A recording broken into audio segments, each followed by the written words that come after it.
Ty here with Fitness by Ty. Today we're going to talk a little bit about glutes training. Yes, who doesn't want to have a nice, round, but good shape butt? Of course we all do. Sometimes it's a little confusing on what's the right and the best technique to use.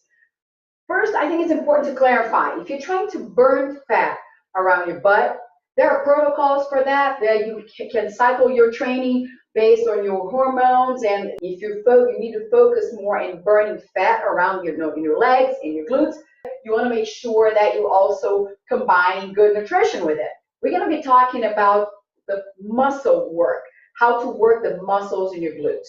One thing that I really like about glute training is that it really helps with your hip stability. Why would you want to have hip stability? Well, if you have a stable hip and strong glutes, you will protect your spine. So when we're moving around your spine, if you want to stabilize your spine, and if you have strong hips and strong glutes, that's going to happen much more easily. And the other thing too, if you have knee problems and if your knee buckles in, there's a big chance that you have also weak hips and weak glutes. So there's a big, of course there are other reasons as well that could be involved, but it's a big deal to have strong glutes and strong hips. And that's another reason. It will prevent injury from several different perspectives. Now for the workout, for glute workouts, you can just jump in and do any kind of exercise just because you saw on TV and different exercises and, oh yeah, I feel the burn in my butt. That's not exactly how you want to get started. A good way to get started is to develop good glute activation. What's activation? To pretty much wake up your butt muscles. Exactly, they will fall asleep. I'm not talking about your butt getting numb when you sit for a long time. That's different. But if you're not using your glute muscles, which you won't unless you're really trying to keep them active, they won't just fire and start working when you start your workouts. Really important. You want to squat well, you want to do several different leg exercises really well and prevent injury. You want to make sure you have strong glute muscles, a big muscle group. It doesn't matter the size of your butt. Even if you have a tiny butt, that's still a big muscle group. And if you want to shape it up, keep in mind, you want to shape your butt, that means you have to have muscle in there. To have muscle, you won't just jump in and do the same exercise, body weight, simple things every day, every time you train. You have to progress. You have to have progressions for the exercise. You have to increase the load, and you have to add muscle. When you're adding muscle, then that's when you start seeing the change in shape. I'm going to just show you a few exercises that you can use actually every day. Is it safe to do these exercises every day? Yes, it is. Big muscle group, very strong. Once you get the muscles activated with proper form, you will see a lot of good results. Again, you have to progress the load to really see the shape changing, but you have to send the message from your brain to the muscles. It's neuromuscular adaptation. You've probably heard that word. If you haven't, that's what it is. You want to tell the muscles that they need to work. And some body weight exercises will help you with that. The first one we're going to do is going to be the hip bridges. When you're doing that, you want to make sure you're really squeezing your glutes all the way up and get into like the tabletop line right here. Really squeeze your butt. So you want to get the full extension of your hip going all the way up here. So if you're just stopping right here, you're really not getting the full benefit from this exercise, okay? So you can do 20 times, 15 to 20 times.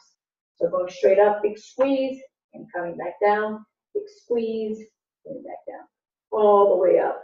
You want to make sure you're really squeezing the glutes when going all the way up.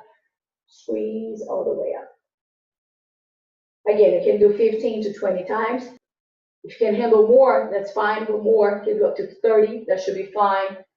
Really squeezing at the top of the movement, all the way up. The next one that we're going to do is going to be the single leg RDL, Romanian deadlift. One very important, it's really important to master this exercise, and it's important also to lock your glute muscles. So really tighten up the butt when you're hinging forward. So if you lock your leg, as you lean forward, you feel that angle is never going to change. You're going to keep that straight line right there. Okay, so you're going to go forward and coming back up.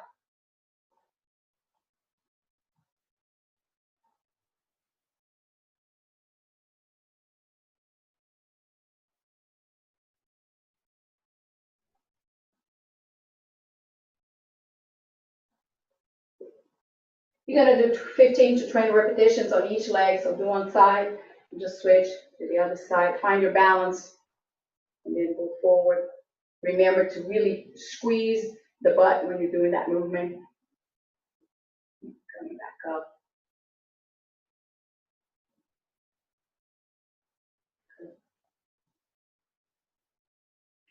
And as you get more proficient with the movement, you can actually add some load to it. So if I'm holding a dumbbell with my right hand, I'm going to keep my left leg down and then do that hinge and coming back up again. Again, that's a progression. You can add that as you get used to the movement. And one more exercise for you to strengthen your hips and glutes. You can do every day before your workouts. Lying on your side. It's going to be a sideline deduction. So on the side, make sure your back is nice and straight here. Don't let your body lean forward, or you don't want to rotate it back either too much. So just right here, you can keep this knee bent, extend the other leg down, really lock this leg, squeeze the butt on this one, and you're just going to flex your foot. So keep that tension all the way, and you're going to open, go slightly back so you can really squeeze the glute and coming back down without rotating your back. Up and back down. Up and back down. Big squeeze there and back down. Again, you can do 20, maybe 30 reps. Squeeze and back down. Really try to focus on the form first and back down. Again, you can do 20, maybe 30 repetitions. Then switch sides, do the same thing.